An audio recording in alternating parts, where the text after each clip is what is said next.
First Timothy chapter 6 verse 7 says, we brought nothing into this world, and it is certain we are taking nothing out of it.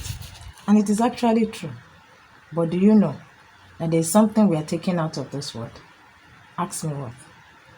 Before I answer that question, let's go back to 1 Timothy chapter 6 verse 7 that says, we brought nothing into this world, and it is certain we are taking nothing out of it. We brought nothing into this world. That means we were born empty, naked into this world. We came with absolutely nothing. We came with our ignorance. We came with nothing. We are also expected to leave this world with nothing.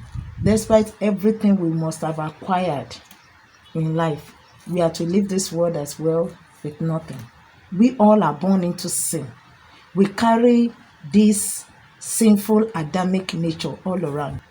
We are being doomed to death by the judgment of God. But thanks be to Jesus Christ that came and redeemed us back to the Father by his precious blood. The Bible says in 1 Corinthians chapter 6 verse 20 that we have been bought with a price, and that is the precious blood of Jesus Christ. Jesus Christ came to shed his own precious blood because the blood of bulls and rams could not take away the sin of mankind. And that is why Jesus Christ came. So that this Adamic nature, this sinful Adamic nature, can be removed from us, and we can put on the nature of righteousness. That is why Jesus Christ came. And he redeemed us back to the Father and removed the curse from us. Colossians chapter 1 verse 13 says, Christ has delivered us from the power of darkness, and he has translated us to the kingdom of his dear Son. So during the course of our journey through life, we encounter Jesus. We encounter the saving grace of the Lord Jesus Christ, and we allow Jesus Christ into our lives. By so doing, we are being delivered from the curse of sin and death. Galatians chapter 3 verse 13 says, Christ has redeemed us from the curse of the law. He has made himself a curse for us. For it is written, curse is everyone that hangs on a tree, that the blessings of Abraham may come upon the Gentiles in Christ Jesus. That means you and I, accepting Christ, we have been delivered from the curse of the law, and we have been translated into the kingdom of his dear Son. And Ephesians chapter 1 verse 11 now says that we have inheritance in Christ Jesus.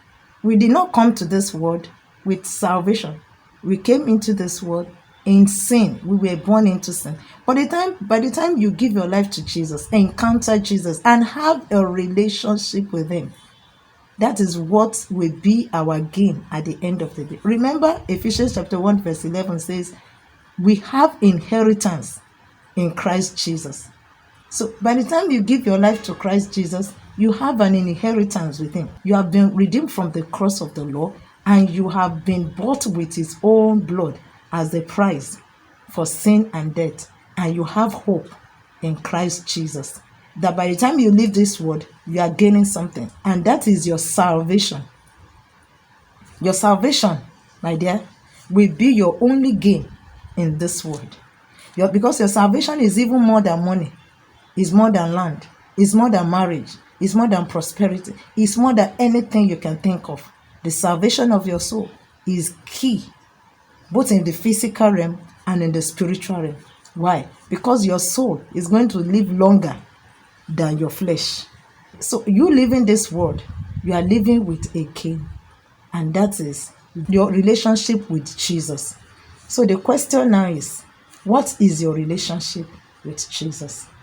Despite the fact that you have given your life to Jesus, you have been redeemed from the curse of the law. What is your relationship with Jesus? Because it is that relationship that will sustain you, and with that relationship that you appear before the Father.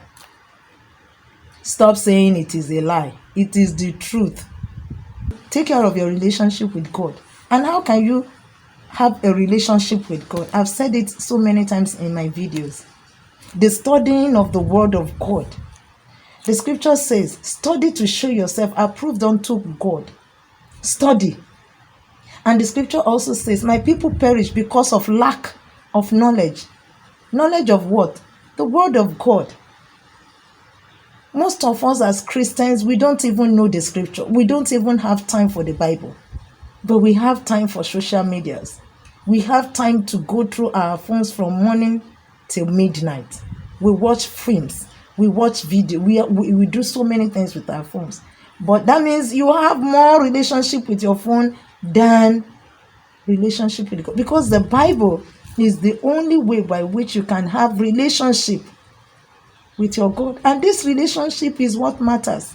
Your soul is what matters, my brothers and sisters. Jesus Christ did not die just for you to have the pleasures of this world. He died so that you can have relationship with him, so that you can know him and get closer to him. He died so that you can be restored back to the Father. And the scripture says, you shall know the truth, and the truth will set you free.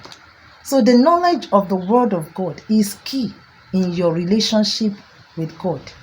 How much do you know about your spouse? Because you have taken time to study your spouse. You know what they like and what they don't like. How much do you know about your profession? Because you took time out to study that profession, to know the nitty-gritty of that profession. That is how you became efficient in that line of duty that you are today. If you are a Christian and you don't have a relationship with Jesus Christ, that means you are deceiving yourself. You don't spend time in praying. You cannot even pray alone until you get to church or someone conducts prayer on phone. You cannot read your Bible. The moment you carry your Bible, that is when the devil blows this sweet breeze to you and you sleep off. You need to grow. The scripture says we should grow from being babies into a matured believer. Christianity is a process. By the time you give your life to Christ, you don't just remain like that. You grow because your soul is expected to be nourished, to grow, to have a relationship with the Father, because this is the only thing that will sustain you. Now I go back to the beginning. We brought nothing into this world, and it is certain we are taking nothing. But you are taking something out of this world. Take that today.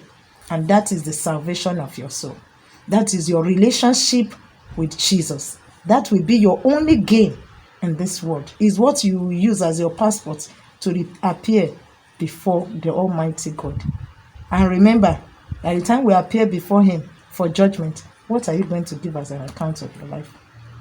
And you, that you are yet to give your life to Jesus.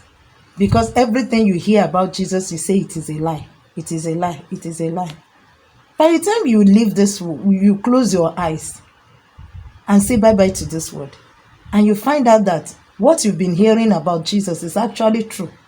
But it is too late for you to repent and give your life to Jesus. What will you do? This one that you are saying it is a lie, it is a lie. Jesus died for you. Jesus is the only way. Come to Jesus. Rescue your soul. Stop running after the vanities of this world. Everything will end, but your soul is the most important, and that is what Jesus Christ died for. And that is what the devil is also after. He does not want you to have anything to do with God. You love God. I know you love God, but you have not considered giving your life to Jesus. You have not considered having a relationship with him. You don't have time to pray. You don't have time to study the word. You don't have time to fellowship. There are a lot of things that the devil is deceiving us with. I pray that God will help you. So, my dear, consider giving your life to Christ today, because that will be your only gain. The salvation of your soul will be your only gain in life. God bless you.